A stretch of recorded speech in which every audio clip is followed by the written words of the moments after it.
Hi ಎಲ್ಲರಿಗೂ welcome back to Divya's colourful way all in one. Friends, ನಾನಿವತ್ತು ಇಲ್ಲಿ ನಮ್ಮ ಅತ್ತೆ ಮನೆ ಹತ್ರ ಬಂದಿದ್ದೆ. ಬಟ್ ಇಲ್ಲಿ ತುಂಬ ತರಕಾರಿ ಗಿಡಗಳನ್ನ ಹಾಕಿದ್ದಾರೆ. ಸೊ ಅದನ್ನು ವಿಡಿಯೋ ಮಾಡಿ ನಿಮಗೆ ತೋರಿಸ್ಕೊಡ್ಬೇಕು ಅಂತ ವಿಡಿಯೋ ಮಾಡ್ತಾಯಿದ್ದೀನಿ. ಆ್ಯಕ್ಚುಲಿ ಟೈಮ್ ಇಲ್ಲ, ನಾನು ಇವಾಗ ಹೊರಟಿದ್ದೆ. ಅದು ಸಿಂಪಲ್ಲಾಗಿ ಲೈಟಾಗಿ ಮೇಲ್ಮೇಲೆ ಹಾಗೆ ವಿಡಿಯೋ ಮಾಡ್ಕೊಳ್ತಾ ಇದ್ದೀನಿ. ಸೊ ಬನ್ನಿ ನೋಡೋಣ ಏನೇನು ತರಕಾರಿ ಹಾಕಿದ್ದಾರೆ ಮತ್ತು ಯಾವ್ಯಾವ ತರಕಾರಿ, ಎಷ್ಟೊಂದು ತರಕಾರಿ ಬೆಳೆದಿದೆ ಅಂತ ನೋಡೋಣ ಬನ್ನಿ. ಈಗ ಆಲ್ರೆಡಿ ಫುಲ್ ಮೋಡ ಆಗಿದೆ, ಸರಿಯಾಗಿ ಮಳೆ ಚಚ್ಚೋ ರೀತಿ ಇದೆ. ಸೊ ಹಾಗಾಗಿ ನಾನು ಜಾಸ್ತಿ ವಿಡಿಯೋ ಮಾಡಲಿಕ್ಕೆ ಹೋಗ್ತಿಲ್ಲ, ಲೈಟಾಗಿ ವಿಡಿಯೋ ಮಾಡಿಕೊಂಡು ಇದನ್ನು ಅಪ್ಲೋಡ್ ಮಾಡಿ ಹೋಗ್ತಾ ಇದ್ದಂಗೆ ಫಸ್ಟ್ ನಮ್ಮ ಕಣ್ಣಿಗೆ ಚೆನ್ನಾಗಿ ಕಾಣಿಸ್ತಾ ಇದ್ದಿದ್ದು ಅಂದರೆ ಬದನೆಕಾಯಿ. ಯಾಕಂದರೆ ಎಲ್ಲ ಗಿಡದಲ್ಲೂ ಚೆನ್ನಾಗಿ ಬದನೆಕಾಯಿ ಆಗಿತ್ತು. 2 ಥರ ವೆರೈಟಿ ಬದನೆಕಾಯಿ ಇತ್ತು. ಒಂದು ಉದ್ದ ಬದನೆಕಾಯಿ, ಇನ್ನೊಂದು ವಾಂಗಿಬಾತ್ ಎಲ್ಲ ಮಾಡ್ತೀವಲ್ಲ ಆ ಬದನೆಕಾಯಿ. 2 ಗಿಡದಲ್ಲೂ ಚೆನ್ನಾಗಿ ದಪ್ಪ ದಪ್ಪವಾಗಿ ಚೆನ್ನಾಗಿ ಬೆಳೆದಿತ್ತು. ಇಲ್ಲಿ ಆ ಕಡೆ ಹಾಗೆ ಇಲ್ಲಿ ಪಕ್ಕಕ್ಕೆ ಬಂದರೆ ಇದು ಹಣ್ಣುರುಳಿಕಾಯಿ ಅಂತೀವಲ್ಲ, ಅದು ನಾವು ಬೀನ್ಸ್ ಕಾಳು ಅಂತೀವಿ. ಅದರಲ್ಲೂ ಜಾಸ್ತಿ ಏನಿರಲಿಲ್ಲ, ಬಟ್ ಸ್ವಲ್ಪ ಆಗಿತ್ತು. ಆಲ್ರೆಡಿ ಅವರು ಕಿತ್ತಿದ್ರು, ಹಂಗಾಗಿ ಸ್ವಲ್ಪ ಹಣ್ಣುರುಳಿಕಾಯಿನೂ ಗಿಡದಲ್ಲಿತ್ತು. ಇನ್ನೊಂದು ಕಡೆ ಒಂದು ಸಾಲು ಪೂರ್ತಿ ಹಸಿಮೆಣ್ಸಿನ್ಕಾಯಿ ಹಾಕಿದ್ರು. ಹಸಿಮೆಣ್ಸಿನ್ಕಾಯಿ ಗಿಡದಲ್ಲೂ ಅಷ್ಟೇ ತುಂಬ ಹಸಿಮೆಣ್ಸಿನ್ಕಾಯಿ ಬಿಟ್ಟಿತ್ತು. ಇಷ್ಟೇ ಅಲ್ಲದೆ ಪಕ್ಕದಲ್ಲೂ ಇನ್ನೂ ಒಂದು ಸ್ವಲ್ಪ ಹಾಕಿದ್ದಾರೆ. ಆಮೇಲೆ ಇದು ಬಂದು ನಿಮಗೆ ನಾವು ಬಿಳಿ ಮೆಣಸು ಅಂತಾರೆ, ನಾವಿಲ್ಲಿ ಇದಕ್ಕೆ ಹಾಲು ಮೆಣಸು ಅಂತ ಕರಿತೀವಿ. ಇದನ್ನ ಉಪ್ಪಿನಕಾಯಿಗೆಲ್ಲ ಯೂಸ್ ಮಾಡ್ತಾರೆ, ಮತ್ತು ಮಜ್ಜಿಗೆ ಮೆಣಸು ಸಹ ಮಾಡ್ತಾರೆ. ತುಂಬ ಚೆನ್ನಾಗಿರುತ್ತೆ, ಬೆಳ್ಳಗೆ ಹಾಲಿನ ಥರ ಇರುತ್ತೆ.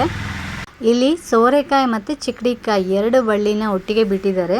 ಅದು ಮೇಲೆ ಹಾಗೆ ಇದು ಮೇಲ್ಗಡೆ ಶೀಟ್ ಹಾಕಿದ್ರಲ್ಲ, ಅದ್ರ ಮೇಲೆಲ್ಲ ಹಪ್ಕೊಂಡಿದೆ. ಸೋರೆಕಾಯಿ ಆಗಿದೆ, ಬಟ್ ಅದು ಒಳಗಿದೆ ಕಾಣಿಸ್ತಿಲ್ಲ, ಮೇಲ್ಗಡೆಯಿಂದ ಹೋಗಿ ವಿಡಿಯೋ ಮಾಡಬೇಕು. ಇನ್ನು ಚಿಕ್ಕಡಿಕಾಯಲ್ಲಿ ಹೂ ಇವಾಗ ಬಿಟ್ಟಿದೆ ಚೆನ್ನಾಗಿ. ಇನ್ನು ಸ್ವಲ್ಪ ದಿನಕ್ಕೆ ಅದು ಕಾಯಿ ಆಗಲಿಕ್ಕೆ ಸ್ಟಾರ್ಟ್ ಆಗುತ್ತೆ. ಫುಲ್ ಎಲ್ಲ ಕಡೆ ಚೆನ್ನಾಗಿ ಹಪ್ಕೊಂಡಿದೆ. ನಾನು ಆವಾಗಲೇ ಬದನೆಕಾಯಿ ಅಂತ ಹೇಳಿದೆ ನೋಡಿ, ಈ ಕಡೆ ಲೈನಲ್ಲೂ ಅಷ್ಟೇ ಬದನೆಕಾಯಿ ಹಾಕಿದ್ದಾರೆ, ಅಲ್ಲೂ ತುಂಬ ಚೆನ್ನಾಗಿ ಬದನೆಕಾಯಿ ಬಿಟ್ಟಿದೆ. ಇನ್ನು ಈ ಕಡೆ ಬಂದರೆ ಇರೋದು ಅಲಸಂಡೆ ಚಪ್ರ. ಅಲಸಂಡೆಕಾಯಿ ಸಹ ತುಂಬ ಆಗಿತ್ತು, ಜಾಸ್ತಿನೇ ಆಗಿರುತ್ತೆ. ಬಟ್ ಈ ರೀತಿ ನಮ್ಮ ಥರ ಬಂದವರೆಲ್ಲ ಸ್ವಲ್ಪ ಸ್ವಲ್ಪ ಕಿತ್ಕೊಂಡು ಹೋಗ್ತಾ ಇರ್ತಾರೆ, ಮತ್ತು ಮನೆಗೆ ಸಹ ಪಲ್ಯಕ್ಕೆ ಎಲ್ಲ ಯೂಸ್ ಮಾಡ್ತಾ ಇರ್ತಾರೆ. ಹಾಗಾಗಿ ಅಷ್ಟೊಂದಿರಲಿಲ್ಲ, ಬಟ್ ನಾನು ಸ್ವಲ್ಪ ಕಿತ್ತೆ, ಒಂದಷ್ಟು ಅಲಸಂಡೆಕಾಯಿ ಸಿಕ್ತು. ನೀವು ಸಹ ನೋಡ್ಬೋದು, ಅಲ್ಲಲ್ಲಿ ಒಂದೊಂದು ಕಾಯಿ ಕಾಣಿಸ್ತಾ ಇದೆ. ಇಲ್ಲಿ ಬೆಳೆದಿರೋ ಯಾವ ತರಕಾರಿಗೂ ರಾಸಾಯನಿಕ ಗೊಬ್ಬರಗಳನ್ನ ಬಳಸಿಲ್ಲ. ಇದು ಮನೆಗೆ ಬೆಳೆದಿರೋದ್ರಿಂದ ಎಲ್ಲನೂ ದನದ ಸಗಣಿ ಮತ್ತು ಒಳ್ಳೆ ಮಣ್ಣು, ತರಕಾರಿ ಸಿಪ್ಪೆ ಇಂಥದ್ದನ್ನೇ ಹಾಕಿಬಿಟ್ಟು ಬೆಳೆಸಿರೋದು.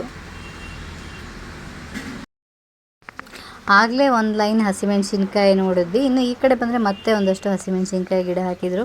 ಅದರಲ್ಲಂತೂ ತುಂಬಾ ಹಸಿಮೆಣ್ಸು ಆಗಿತ್ತು. ಆಲ್ರೆಡಿ ಸ್ವಲ್ಪ ನಾವು ಕಿತ್ವಿ. ನಾವು ಕಿತ್ತಾದಮೇಲೆ ಮತ್ತೆ ಇನ್ನೂ ಒಂದಷ್ಟು ಹಸಿಮೆಣ್ಸಿನ್ಕಾಯಿ ಉಳಿದಿದೆ. ಮೀಡಿಯಮ್ ಖಾರ ಇರುವಂಥ ಹಸಿಮೆಣ್ಸಿನ್ಕಾಯಿ, ಹೆಚ್ಚು ಖಾರ ಏನಿಲ್ಲ. ಪಲ್ಯ ಚಟ್ನಿಗೆಲ್ಲ ಯೂಸ್ ಮಾಡಲಿಕ್ಕೆ ಚೆನ್ನಾಗಾಗುತ್ತೆ.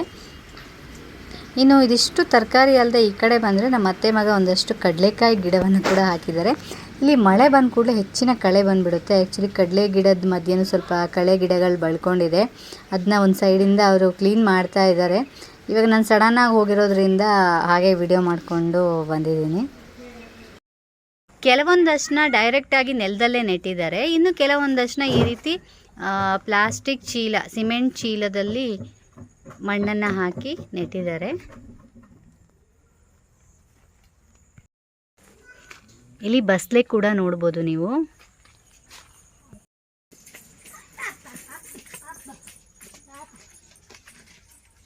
ಟೊಮ್ಯಾಟೊ ಎಷ್ಟೋ ಹಣ್ಣುಗಳಿಲ್ಲೇ ಕೆಲವೆಲ್ಲ ಉದುರೋಗ್ಬಿಟ್ಟಿದೆ, ತುಂಬ ಆಗಿತ್ತಂತೆ.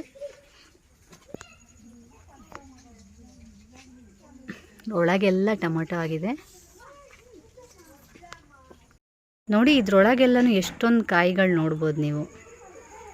ದೂರದಿಂದ ನೋಡಲಿಕ್ಕೆ ಸುಮ್ಮನೆ ಪೊದೆ ರೀತಿ ಕಾಣಿಸುತ್ತೆ, ಬಟ್ ಒಳಗೆ ತುಂಬ ತರಕಾರಿಗಳಿದೆ.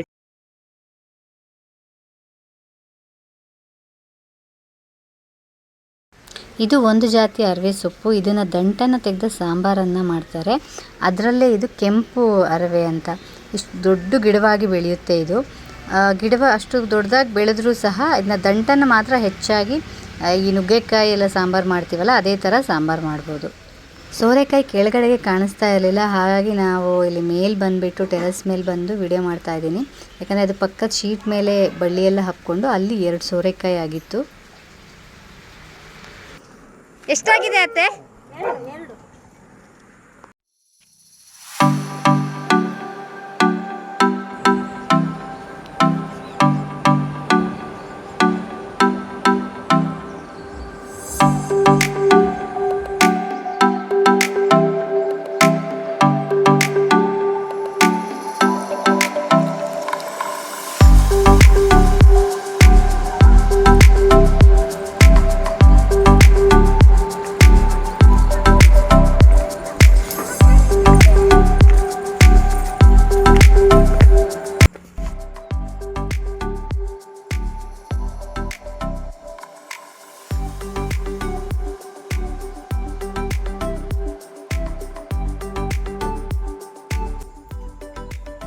ಬದನೆಕಾಯಿ ಇನ್ನೂ ಗಿಡದಲ್ಲಿ ತುಂಬ ಇದೆ. ನಾವೊಂದು 3 ಬದನೆಕಾಯಿ ಕಿತ್ಕೊಂಡಿದ್ದೀವಿ ಮನೆಗೆ ತಗೊಂಡು ಹೋಗ್ಲಿಕ್ಕೆ. ಅದೊಂಥರ ಬದನೆಕಾಯಿ, ಮತ್ತೆ ಇದು ಅಷ್ಟೇ, ಇದು ಒಂಥರ ಉದ್ದ ಬದನೆಕಾಯಿ. ಇದು ಏನಕ್ಕಂದ್ರೆ ಹಣ್ಣಾಗಿದೆ, ಇದು ಬೀಜ ಮಾಡಲಿಕ್ಕೆ ಅಂತ ಅಪ್ಪನಿಗಂತ ತಗೊಂಡಿದ್ದೀವಿ. ಮತ್ತೆ ಒಂದಷ್ಟು ಹಸಿಮೆಣಸಿನ್ಕಾಯಿನ ಕಿತ್ಕೊಂಡಿದ್ದೀವಿ, ಇನ್ನೂ ಗಿಡದಲ್ಲಿ ತುಂಬ ಇದೆ. ಇಷ್ಟು ನಾವು ಸದ್ಯಕ್ಕೆ ಇವಾಗ ಹಸಿಮೆಣಸಿನ್ಕಾಯಿ ಕಿತ್ಕೊಂಡಿದ್ದೀವಿ. ಇದು ಅಲಸಂಡೆ ಪಲ್ಯ ಎಲ್ಲ ಮಾಡಲಿಕ್ಕೆ. ನಾವು ಇದನ್ನ ಬೀಜ ಸುಲಿದು ಮಾಡಲ್ಲ, ಯಾಕಂದರೆ ಎಳೆದಿರೋದ್ರಿಂದ ಡೈರೆಕ್ಟಾಗಿ ಪಲ್ಯನೇ ಮಾಡ್ಕೋಬೋದು. ಇನ್ನು ಟೊಮೆಟೊ ಇನ್ನೂ ತುಂಬ ಆಗಿತ್ತಂತೆ, ಇವಾಗ ಇಷ್ಟು ಉಳಿದಿರೋದು ನಾವು ತೊಗೊಂಡಿದ್ದೀವಿ. ಅಷ್ಟೇ ಅಲ್ಲದೆ ಗಿಡದಲ್ಲಿ ಇನ್ನೂ ತುಂಬ ಕಾಯಿಗಳಿದೆ. ಇದು ಹಣ್ಣುರುಳಿಕಾಯಿ ಅಂತಾರೆ, ಅದೇನು ಜಾಸ್ತಿ ಇರಲಿಲ್ಲ, ಒಂದು ಸ್ವಲ್ಪ ಕಿತ್ಕೊಂಡಿದ್ದೀವಿ ಅಷ್ಟೇ. ಇದಿಷ್ಟು ತರಕಾರಿ ಇವಾಗ ನಾವು ಇಲ್ಲಿಂದ ಮನೆಗೆ ತೊಗೊಂಡು ಹೋಗ್ತಾ ಇದ್ದೀವಿ. ಜೊತೆ ಇನ್ನೊಂದು ಸೋರೆಕಾಯಿ ಕೂಡ ತೊಗೊಂಡು ಹೋಗ್ತಾ ಇದ್ದೀವಿ, ಚೆನ್ನಾಗಿರುವಂಥ ನಾಟಿ ಸೋರೆಕಾಯಿ.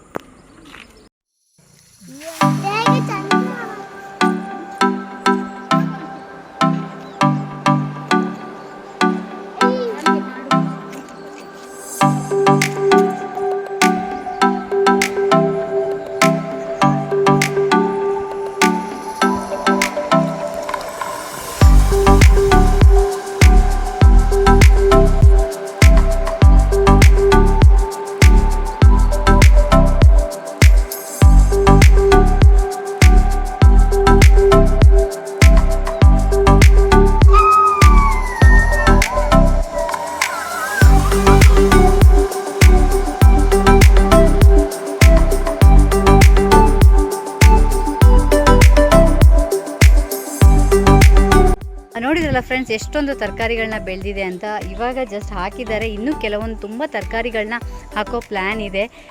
ಸೊ ನಾವು ಇವಾಗ ತುಂಬ ತರಕಾರಿಗಳನ್ನ ಕಿತ್ಕೊಂಡು ಮನೆ ಹೋಗ್ತಾ ಇದೀವಿ. ಬದನೆಕಾಯಿ, ಅಲಸಂಡೆ, ಮತ್ತು ಕಾಳು, ಅದೇ ಹಣ್ಣುರುಳಿಕಾಯಿ ಅಂತೀವಲ್ಲ ನಾವು, ಬಿಡಿಸ್ಬಿಟ್ಟು ಬೀಜನ ಸಾಂಬಾರು ಮಾಡ್ತೀವಲ್ಲ ಅದು, ಮತ್ತು ಹಸಿಮೆಣಸಿನ್ಕಾಯಿ ಎಲ್ಲದನ್ನೂ ಒಂದಷ್ಟು ಕಿತ್ಕೊಂಡಿದ್ದೀವಿ ಮನೆಗೆ ತೊಗೊಂಡು ಹೋಗಲಿಕ್ಕೆ.